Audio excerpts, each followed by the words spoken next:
Olá pessoal, tudo bem? Tudo bom? Todo mundo aí? Curtindo a quarentena?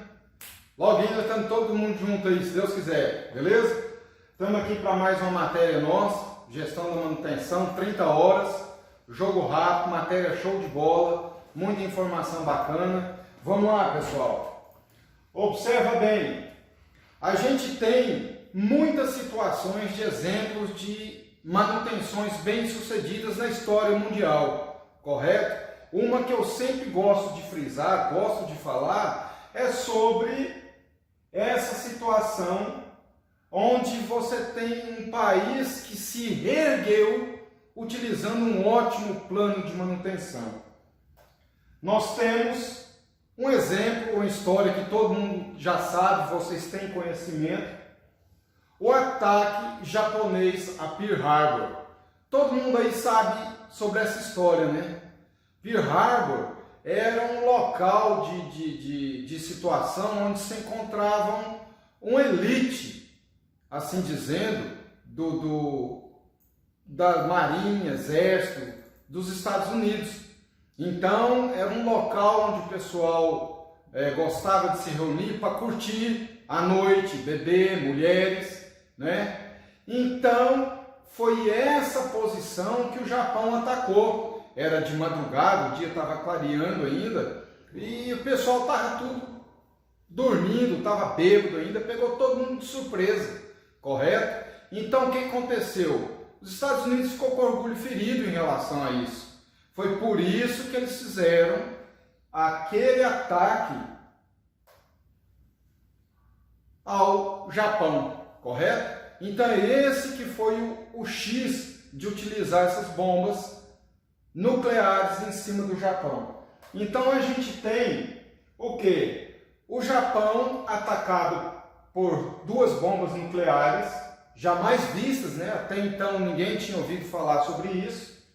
O Japão foi obrigado a se render, porque os Estados Unidos falou que se o Japão não se rendesse, ele utilizaria mais bombas dessas e simplesmente aniquilaria o Japão. Então, o imperador do Japão na época viu o efeito devastador dessas duas bombas e ele, com medo, retrocedeu para evitar uma extinção completa do seu pessoal, do seu país. Então, observa bem. Essa rendição do Japão começou em 15 de agosto de 1945, obviamente incondicional, não foi porque o Japão se sentiu prazeroso com isso, correto? Então começou uma ocupação desse território nipônico. Os aliados dos Estados Unidos, a gente tinha Rússia, China, Reino Unido, Austrália, Canadá, França, Holanda, Nova Zelândia. Então, eles adentraram ao Japão e começaram a impor regras para o Japão, correto? Então, ele tomou um nome como Plano Colombo, correto? Onde a intenção era manter o quê? O Extremo Oriente sobre a influência norte-americana, correto? Essa era a intenção principal dos Estados Unidos. Essa imposição não transformou o país transformou o Japão numa economia periférica do capitalismo, né? Ao contrário, permitia uma política de desenvolvimento econômico muito bem sucedida, correto? Então, observa bem. Entre os princípios dessa política podem ser destacados. Observa bem a característica japonesa. Elevada qualificação de mão de obra. Ou seja, essa foi uma das principais vantagens do Japão do seu reerguimento.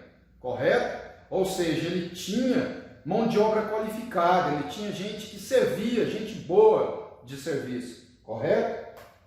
Segundo, o direcionamento de grande parte da produção industrial para o mercado externo. Ou seja, a maioria das coisas que o Japão estava produzindo, ele já estava vendendo, correto?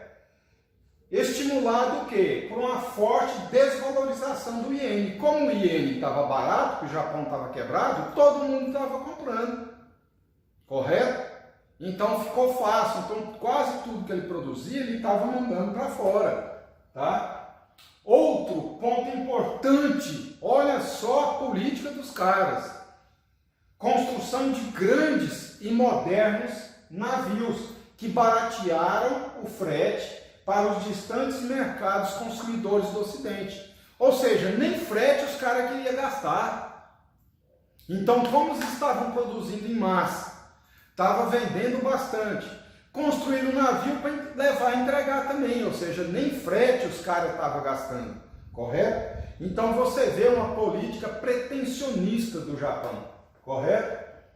Rigoroso programa de controle de qualidade dos produtos industrializados, ou seja, estava fazendo em massa, produzindo em massa, entregando muito e barato e produto com qualidade. Isso é que marcou esse reerguimento do Japão, correto? Maciços investimentos de pesquisa e desenvolvimento. Então, observem bem a característica que resultaram, por exemplo, que na robotização e miniaturização das suas mercadorias altamente sofisticadas, como os microeletrônicos e a nanotecnologia. Ou seja, alguma coisa que hoje a gente está começando a falar no Brasil, o Japão em 1945, 1950 já estava utilizando isso, correto? Então, observa bem a consistência do pessoal em relação a esse assunto. Em 1951, o Ministério Internacional do Comércio e Indústria, o MIT, fundou o Banco de Desenvolvimento do Japão, correto? Ou seja, 6 anos após a intervenção militar. Ou seja, estamos falando em 6 anos, pessoal, correto? Que forneceu ao setor privado, ou seja, todas as indústrias privadas, tá? Um capital de baixo custo, com longo prazo para pagar. Então vocês vejam a visão do pessoal em relação a isso. O Banco de Desenvolvimento do Japão introduziu o acesso ao plano de crédito e investimento fiscal. Ou seja, completamente visionário, os caras estavam querendo reerguer uma política séria, né? A política levada com seriedade, honestidade e ética, correto? No final da década de 60, o Japão tinha ressurgido das cinzas. Pessoal, vocês prestaram atenção na data. De 1945 a 1960, nós estamos falando em 15 anos. Só dar um comentário para vocês há quantos anos nós, aqui no Brasil, estamos nos arrastando. Correto? Só um comentário, eu não quero falar sobre isso. Correto? Ressurgiu da Segunda Guerra em 15 anos para conseguir uma rápida e completa recuperação da economia. Correto? Um país completamente devastado, invadido, tá? Tendo as suas tecnologias, os seus minerais, o seu dinheiro totalmente destruído. E em 15 anos os caras se reergueram. Em primeiro lugar, pela regulamentação da atividade empresarial e política fortemente protecionista na indústria nacional, ou seja, a política era totalmente voltada para a indústria nacional. Percebe a diferença? Que efetivamente conseguiram frear os efeitos das crises econômicas, tá? O MIT, esse ministério, também impulsionou a política industrial e a desvinculação da importação da tecnologia. Percebe? Este elemento de domínio tecnológico permitiu-lhe promover indústrias que considerava promissora, ou seja, indústrias que eram realmente sérias, que queriam crescer, o pessoal investia, aplicava e tinha esse retorno. A produtividade foi melhorada através de novos equipamentos, de gerenciamento e padronização dos processos industriais desenvolvidos no Japão. Ou seja, processo é aquilo que eu sempre falo para vocês nas aulas. Você ter aquele padrão no seu processo. Sempre fazer melhor da melhor maneira possível. Correto?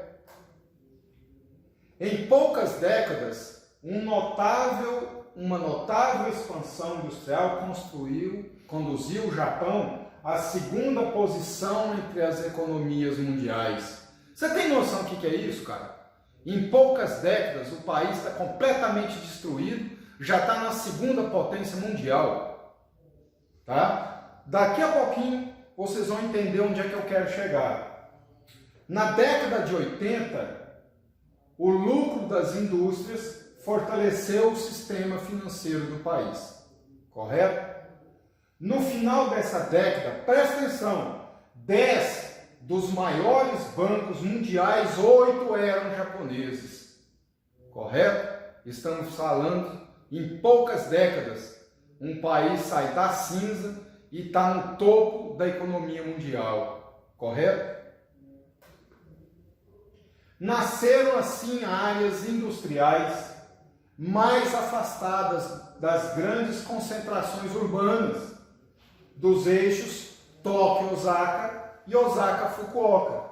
Tem um mapinha aqui que eu coloquei para vocês. Então ele tinha um centro onde esse oligopólio populacional se concentrava. Então ele conseguiu abrir isso, expandir para o resto do país, sair desse eixo.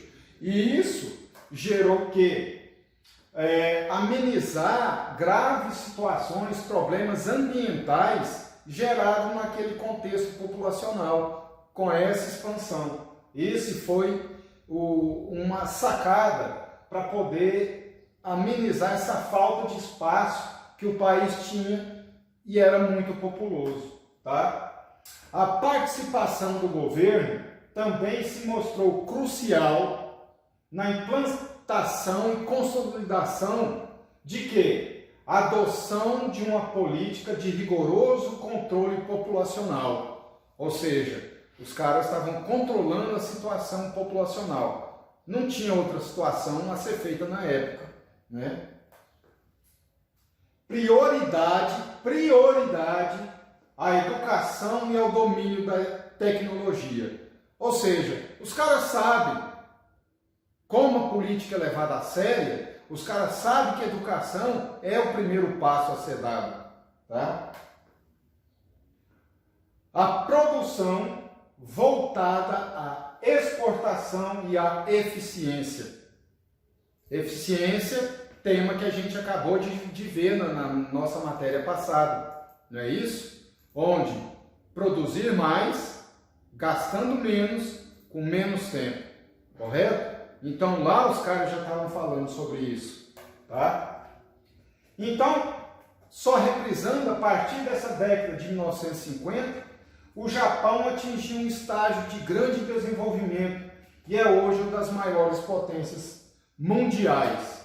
Correto? Outro fator importante que ajudou na reconstrução do Japão depois da Segunda Guerra Mundial foi o seu sistema educacional. Correto? Sistema educacional concreto, perfeito, bacana. Tá? Isso é um fator muito importante. Então aqui eu coloquei uma foto só da balança comercial do Japão, aqui pegando de 1971 até o ano de 2008, só para vocês verem a ascendência dessa situação econômica, do apogeu econômico do Japão. É aqui que eu queria chegar, correto? Como que o Japão conseguiu uma situação de tão crescimento em tão pouco tempo, correto? Então, ele simplesmente utilizou o quê? 5S, pessoal. 5S. Isso foi gerado, concebido pelo Kaoru Ishikawa, tá? Em 1950, no Japão, após guerra. Cara, pessoal, isso não é software, isso não é programa, isso não é nada, isso é disciplina. Em que consiste o 5S? Observa bem. Nós temos aqui o SEI, que é o primeiro senso, é o senso de utilização, correto? Você saber utilizar as coisas no tempo certo, da forma correta. Senso de organização, saber organizar suas coisas para você poder ganhar tempo. Senso de limpeza, as coisas estão sempre limpas no seu devido lugar. Seiketsu, senso de saúde e higiene, ou seja, sempre você fazendo os anteriores, adicionando a bola da vez, correto? Sempre tentando manter a sua higiene e limpeza. E o último, o Shitsuke, tá? Que é o quê? É o senso da autodisciplina. O que é isso? É você continuar fazendo o círculo, não parar, correto? Então deixa essa mensagem aqui para vocês. Na próxima aula a gente vai falar sobre o 5S, beleza? Um abraço pessoal e até mais!